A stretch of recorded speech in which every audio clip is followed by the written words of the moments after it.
மேடையில் கொண்டிருக்க அனைவருக்கும், பத்திரிகை நண்பர்கள் அனைவருக்கும் என்னுடைய வணக்கம். இது இங்கே இந்த ஸ்டேஜில் நான், லியோ, அப்புறம் விஜய் ஆண்டனி சார் 3 பேருக்குமே டெபியூட் வந்து ஆகஸ்ட் 15, 2012 தான். எங்கள் படம் அட்டகத்தி ரிலீஸ் ஆச்சு, அவர் படம் நான் ரிலீஸ் ஆச்சு. இன்னைக்கு லியோ அவரோட படத்தில் அவரோட ப்ரொடக்ஷனில் டெபியூட் ஆகுது, எனக்கு ரொம்ப சந்தோஷம். லியோ வந்து எனக்கு ஒரு யங்கர் பிரதர் மாதிரி தான். எனக்கு ஆரம்ப காலத்துலேருந்து என்னோட சினிமா லைஃப்பில் எனக்கு வந்து ஒரு பேக் போனாக இருந்து என் கூட என்னோட இவ்வளோ பெரிய வெற்றிகளுக்கு ஒரு முக்கியமான காரணமாக இருந்தது லியோ ஜான் பால். அவர் வந்து நானும் நல்லா பேசிகிட்டு இருக்கோம். Is not editor, is a director. அவர் வந்து ஆரம்பத்துலேருந்தே அவர் டைரக்டர் தான். ஏன்னா அவர் ஒரு படத்தில் ஒர்க் பண்ணுறாருன்னா அந்த படத்தில் வந்து வெறும் எடிட்டிங்கோட அவர் நிப்பாட்டுறது இல்லை. அவர் மியூசிக்கில் உள்ளே போயிட்டு சவுண்ட் எஃபெக்ட்ஸ் வரைக்கும் உள்ளே போயிட்டு ஒவ்வொரு ஃப்ரேம்லையும் இது இப்படி வரணும். ஒரு ஃப்ரேமில் சிஜி தப்பாக இருந்தால் கூட அந்த ஒரு ஃப்ரேமுக்காண்டி நான் ஒரு 8 மணி நேரம் 9 மணி நேரம் ஒர்க் பண்ணக்கூடிய அளவுக்கு ஹெவி, ரொம்ப பெரிய டெடிகேட் போட்டு ஒர்க் பண்ணக்கூடிய ஒரு கேரக்டர். உழைப்புக்கும் இயல்பாகவே அவர் ரொம்ப நல்ல மனிதன் கூட. அவரோட இயல்பான அந்த ஒரு குணத்துக்காக இந்த படம் மிகப்பெரிய வெற்றி பெறும். ஏன்னா இந்த படமுமே வந்து பாத்தீங்கன்னா இது ஒரு ரொம்ப புதுமையான ஒரு படம். பேசுறதுக்கு யாரும் சொல்லல, இது உண்மையிலேயே வந்து ஒரு எப்படி சொல்றது, தமிழ் சினிமால இது வந்து ஒரு புது அட்டம், புதுமையான ஒரு கட்டக்காலத்துல வரும். இந்த படம் நல்லா தெரியும், இதை எப்படி மேக் பண்ணிருப்பாங்கன்றது நல்லா தெரியும். ஸோ இந்த படத்தை உருவாக்குறது அவ்வளவு ஈஸி கிடையாது. இந்த படத்தில் நடிச்சிருக்கவங்களுக்கும் சரி, ஏன்னா இந்த படத்துல டைரக்டராகவும் சரி, டிஓபியாவும் சரி, மற்ற எல்லா லெவல்லையுமே இவர் கூட எப்பயாவது ஒர்க் பண்ண முடியும் அப்படின்ட்டு இது வரைக்கும் ஒர்க் பண்ண முடியல. இந்த படம் வந்து ஒரு டைரக்டரா பார்க்கும்போது இந்த படத்தினுடைய ட்ரெய்லர் வந்து ஒரு தடவை போட்ட பிறகு 2வது தடவை பார்க்க முடியுமா? இந்த கட்ஸ் வந்து அவ்வளோ இன்ட்ரெஸ்டிங்காக இருந்துச்சு.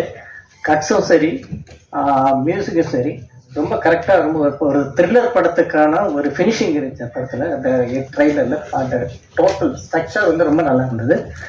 All the best Leo. Thank you sir.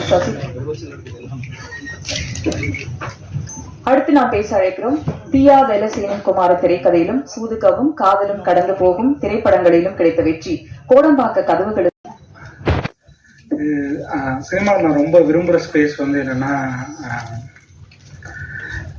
Commercial ஃபிலிமையே ரொம்ப சீரியஸாக அப்ரோச் பண்ணுறது. ஃபார் எக்ஸாம்பிள் என் ஃப்ரெண்ட்ஸ் இருக்காங்க, பட் அவங்க எல்லாம் சீரியஸ், அதாவது ஃபிலிம் மேக்கிங் ரொம்ப சீரியஸ். குமாராஜா இருக்கலாம், மணிகண்டனா இருக்கலாம், அவங்க எல்லாரும் வந்து ஃபிலிம் மேக்கிங்கையும் ஸ்டோரி டெல்லிங்கையும் ரொம்ப சீரியஸாக அப்ரோச் பண்ணுவாங்க. ஸோ அவங்கள்ட்ட இருக்க டெடிக்கேஷன் வந்து மெயின் ஸ்ட்ரீம் ஃபிலிம்ஸில் அவ்வளோ ஈஸியாக பார்க்க முடியாது. ஒரு படத்துக்கு கடைசி விவசாய படத்துக்குலாம் மணிகண்டன் விவசாயமே பண்ண ஆரம்பிச்சிட்டார். ஸோ அந்த மாதிரி டெடிக்கேஷன் இருக்கும். ஸோ அந்த மாதிரி டெடிக்கேஷனையே மெயின் ஸ்ட்ரீம் ஸ்டோரி டெல்லிங்க்கும் மெயின் ஸ்ட்ரீம் சினிமாவுக்கும் அப்ளை பண்ணும்போது ஓவராலாக இண்டஸ்ட்ரி ரொம்ப பெனிஃபிட் ஆகும்னு என்னோட நம்பிக்கை. அதாவது ஹை குவாலிட்டி, அதாவது மெயின் ஸ்ட்ரீம் ஃபிலிம்ஸ் வந்து எல்லாராலையும் எல்லாரும் பார்த்து விரும்பக்கூடிய ஒரு படங்களாக இருக்குது. அந்த மாதிரி படங்கள் வந்து ரொம்ப வேகமாகவும், அப்புறம் ரொம்ப டிமாண்டுக்கு, அதாவது ஒரு ஃப்ரெஷ்னஸ் இல்லாமல் ரொம்ப டிமாண்ட் ஓரியன்டாக, இது இந்த காலத்தில் இது நல்லா இருக்குது, இப்போதைக்கு ஒரு டேட் கிடச்சிருக்கு அப்படின்னு ஒரு பரபரப்பில் எடுக்கப்படும் போது ப்ராசஸாக வந்து கொஞ்சம் வேகமாக இருக்குது, பரபரப்பாக இருக்குது. ஸோ அதனால இனிய மதிய வணக்கம். ககன மார்கன் இல்லை, இது மார்கன் ககன மார்கன் ஆரம்பிச்சு மார்கனா இன்னைக்கு ஒரு பேரண்ட் டைட்டிலா மாறி இருக்கு. அண்ட் இந்த படம் விஜய் ஆண்டனி ஃபிலிம் கார்பரேஷன்ல கண்டிப்பா ஒரு மிகப்பெரிய வெற்றி படமா மாறன்றதுல எனக்கு மிகப்பெரிய நம்பிக்கை இருக்கு. முதல் காரணம் என்னன்னா, இங்க இண்டஸ்ட்ரியில பல பேருக்கு தெரியாத ஒரு விஷயம், நான் வந்து அவருடைய ஃபைனான்சியல்ஸ் எல்லாம் எடுத்து பார்த்து தொட்டு நான் சொல்றேன்.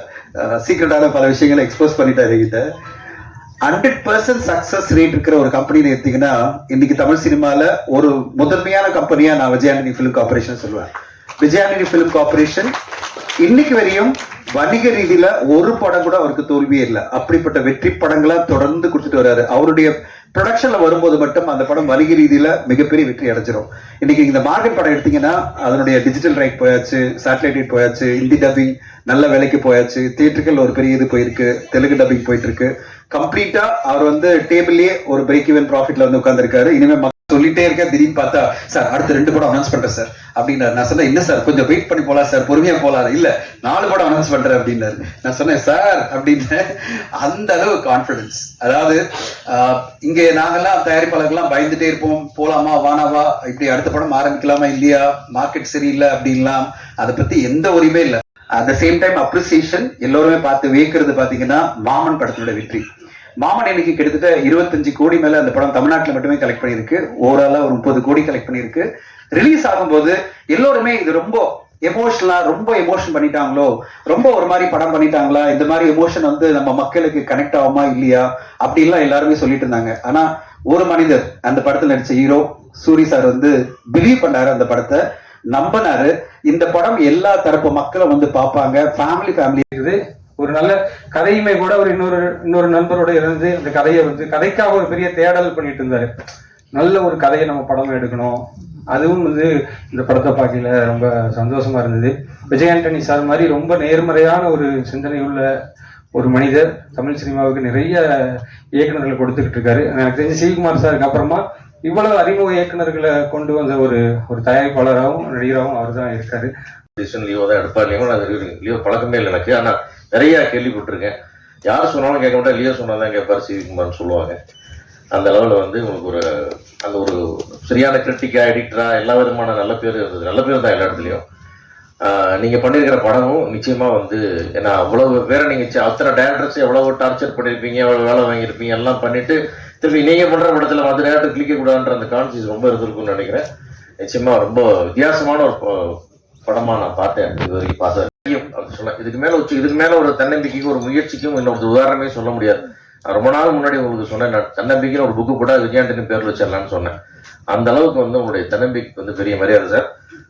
இவ்வளவு ஷார்ட் ஸ்பேன்ல இவ்வளவு நம்பர் ஆஃப் ஃபிலிம்ஸ்குள்ள பார்த்தீங்கன்னா அவ்வளோ புது டைரக்டர்ஸ் அப்படின்னா அது அவர் மேலே அவர் வச்சிருக்கிற நம்பிக்கை, அந்த தன்னம்பிக்கையை வந்து எதுவாக இருந்தாலும் நான் ஃபேஸ் பண்ணுவேன்ற அந்த தன்னம்பிக்கை தான் இத்தனை புது டைரக்டர் வாய்ப்பு கொடுக்க முடியுது.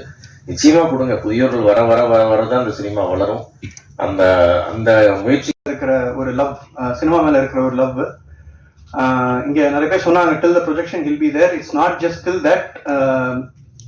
எங்களோட நண்பர், எங்களோட படிச்சவர் வந்து சங்கம் சினிமாஸோட ஓனர் மிஸ் சேத்து, என்னோட கிளாஸ்மேட். எனக்கு கூட அவர்கிட்ட கேட்கணும்னு தோணல. நாங்க பண்ண காலேஜ் ப்ராஜெக்டை அது பப்ளிக் சர்வீஸ் அனௌன்ஸ்மெண்ட் அப்படின்றதுனால வந்து அதை வந்து தியேட்டர்ல நீ ப்ரொஜெக்ட் பண்ணு. பிகாஸ் அப்பதான் கியூப்லாம் வந்துச்சு, அப்பதான் டிஜிட்டல் ப்ரொஜெக்ஷன்லாம் வந்துச்சு. So we didn't need a film reel to project. So ஆக்டிவாக இருக்கிற ஒரு ப்ரொடியூசர், கிரியேட்டர்ன்றதுனால மெயினாக எனக்கு ரொம்ப முக்கியம். இந்த ப்ரொடக்ஷனில் படம் பண்ணுறது ஒரு ப்ரிவிலேஜாக தான் நான் பார்க்குறேன். ஏன்னா ப்ரொடியூசர் மட்டும் இல்லாமல் ஒரு கிரியேட்டராக இருக்கிறதுனால நம்ம என்ன சொன்னாலும் அவருக்கு புரியுது. சொல்லிட்டுமா சாங் ரொம்ப சூப்பராக இருந்துச்சு சார். அப்புறம் இந்த படத்தில் ஆக்ட் பண்ண அஜயை பற்றி நிறைய சொல்லலான்னு அப்படிலாம் இல்லாமல் நிறைய சொல்லணும்னு இருக்கேன். என்னன்னா ஆக்சுவலாக அஜய் வந்து ஆக்சுவலாக ஒரு மசாலா கமர்ஷியல் ஹீரோ. அவரு நிறைய நான் அவர்கிட்ட இப்போ ரீசெண்ட் டைம்ல கொஞ்சம் பழகிட்டு இருக்கேன் அவர்கிட்ட. ரீசெண்டா நாங்க மிஷன் இம்பாசிபிள் படம் பார்த்துருந்தோம். அதுல படம் பார்த்து முடிச்சுட்டு கொஞ்சம் சின்னதா அப்செட்டா இருந்தது. என்ன ரீசன் தெரியல, யோசிச்சுட்டே இருந்தோம். அஜய் என்னாச்சு அஜய், படம் பார்த்து நல்லா தானே இருக்கு. இல்ல சார். சரி என்னாச்சு, என்ன சொல்லுங்க, படத்துல என்ன பார்த்தீங்க? இல்ல சார், அது அந்த டாம் க்ரூஸ் வந்து ஜெட் சீக்வன்ஸ்ல வந்து ரோப் போட்டு பண்ணியிருக்காரு சார். நானா இருந்தா ரோப் இல்லாமே பண்ணிருப்பேன். அந்த மாதிரிலாம் பயங்கரமா காமெடி பண்ணிட்டு இருந்தாரு. டாம் க்ரூஸ் வந்து ஹாலிவுட்ல ஆக்ஷன் ஹீரோ, நான் வந்து இந்த ஆல் ஓவர் த வேர்ல்ட் உலகத்துக்கே ஒரு ஆக்ஷன் ஹீரோன்ற மாதிரி அவர் நிறைய காமெடியா ஷேர் பண்ணிட்டு இருப்பாரு. இப்போ ரீசெண்டா நாங்க ஒரு 2-3 மந்த்ஸ்